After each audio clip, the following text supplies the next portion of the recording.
I want to talk about the difference between using a horizontal punch and a vertical punch. So in a lot of the Kung Fu styles, you'll see a vertical fist usually used.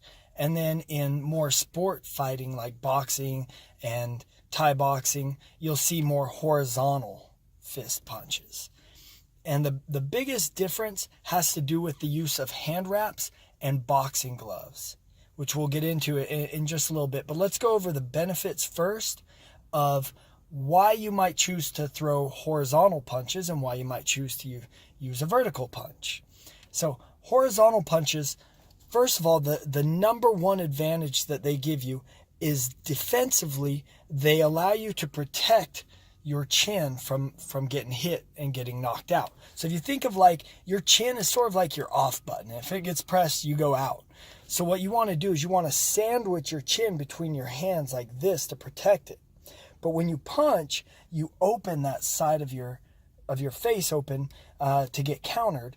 And so by turning your fist horizontally, what you do is you raise your shoulder naturally. Now you still have to kind of pull it up, but if you try it out, throw a vertical fist and then just start turning your hand over and you'll feel your shoulder and you can go all the way. There's a punch called a corkscrew jab where your thumb is upside down and your shoulder comes up really high.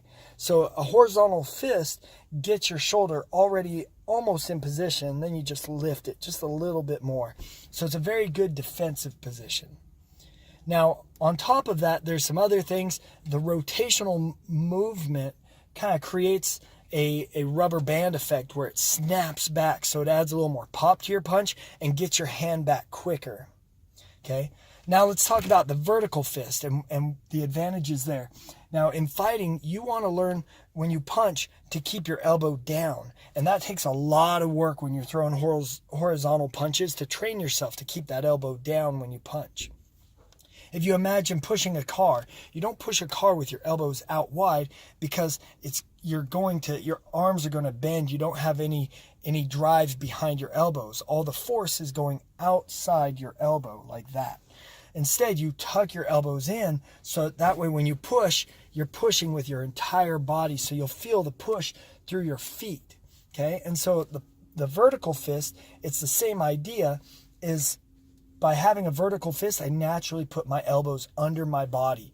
So now I've got more drive, so I can generate more power more easily. I don't have to spend hours trying to get the habit of keeping the elbows in on a horizontal punch. I just punch vertically. The other thing too is that you can develop, it's easier to hit harder at various ranges. So when you punch horizontally, you really want to hit at the end of your punch. If you connect early, your elbow will naturally be flared out anyway. So you only have just the tail end of your punch to land those hard shots. But on a vertical punch, you can land early. You can land when somebody's right by you and still drive with your body. So you have short range power. So you don't have to have as much accuracy on distance. Okay, so you can generate power from various distances, which is really good in a self-defense scenario where you're not able to kind of set people up or choose distances easier like you do in sparring, as well as your adrenaline. In an attack situation, you're going to be fighting an adrenaline dump as well, and it's going to be very easy to misjudge distances, so that vertical fist comes in handy. Now, let's talk about why the vertical fist is used in arts that don't use hand wraps and boxing gloves. If you've seen the early UFCs, in the early UFCs, people were breaking their hands when they'd hit. And so they ended up inventing the MMA glove, not to protect the person getting hit, but rather to protect the fighter's hand from getting broken, because the hand is not made for hitting. So there's a lot of small bones. The wrist bends very easily, and so what a hand wrap does is it fixes your hand in place, and then the glove adds padding so you don't break those bones. And now you can turn that fist over and hit. But if you try hitting bare-fisted with a horizontal fist, what that does is it sets your arm in a bad position where if your wrist does bend, it's going to buckle, and your arm doesn't really buckle from that position very well. So all the impact goes into your wrist.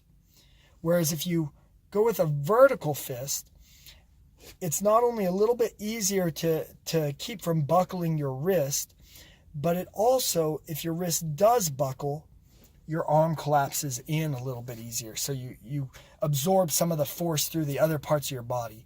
And you can test this out by finding a really hard heavy bag and just see how hard you can hit it, bare-fisted, no hand wraps, nothing. See how hard you can hit it turning the hand over, and then see how hard you can hit it with a vertical fist. And most people will find that they can hit it a lot harder with a vertical fist when they don't have gloves and they don't have wraps, because they can put more of their body in without the risk of their wrist collapsing. And a lot of Kung Fu styles will even employ hitting sandbags or punching into those wall bags that we have as well, to help strengthen the wrist and strengthen the hands. So that's the difference between the vertical fist, the horizontal fist. They're both very useful, but they both have a time and a place. Cool.